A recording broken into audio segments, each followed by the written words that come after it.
Well, first of all, 2% shrink of the GDP for the first quarter on annual basis was completely in line with my expectation. There was to be surprising in the data at all. As a matter of fact, there are a lot of idiosyncratic factors in the first quarter of Japanese economy. First of all, earthquake hit the New Year Day of Japan in 2024. And also, more importantly, there is automobile production cutback. Toyota Group actually because of the compliance regulatory program. So this is all idiosyncratic factor. So consumers actually couldn't buy the car even though they wanted the car because the production was cut for automobile. So I think the lot of the situations are just temporary and also past data. This first quarter. But as you mentioned already, we had a fairly weak consumption for the entire year, actually.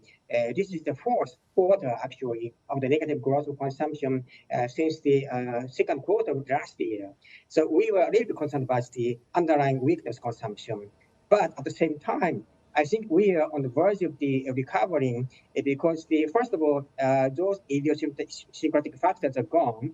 Secondly, more importantly, because of the favorable wage of the spring negotiation, I think the wage will support consumption going forward. For the second quarter and through summer, I think we are going to have a lot more rosy picture. So we shouldn't be so pessimistic about the first quarter GDP data today.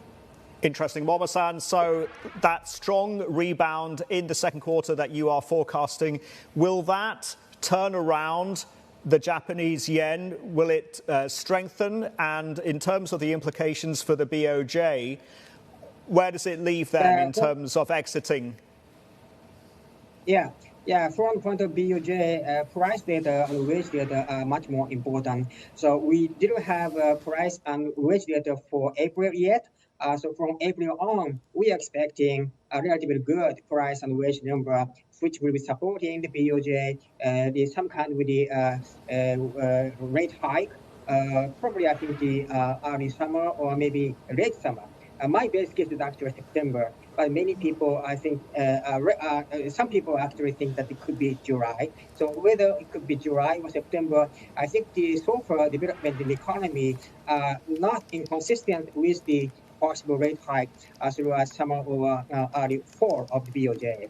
And I don't know how much that could be affecting yen exchange rate because the exchange rate has been dominated by the US factor much more. As a matter of fact, last evening, actually CPI and retail sales, those are a little bit benign number of US actually are supporting the yen to some extent. So I think the lot of depend on the development of the US and matter of fact, matter of policy of the United States going forward.